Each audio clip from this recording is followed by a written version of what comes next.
ये जो भी चीज है उसमें झाग काफी मात्रा में है और ये काफी ठंडा भी लग रहा है हाथ में। और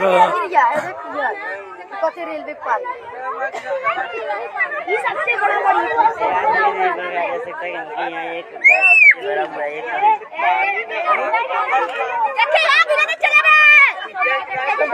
अमरेश चाबी चाबी चाबी रुकिए, एक लाइव तस्वीर दिखाते हैं जो अभी रिसेंट में गिरने ही वाला है, अभी बहुत ज्यादा दूर है नहीं।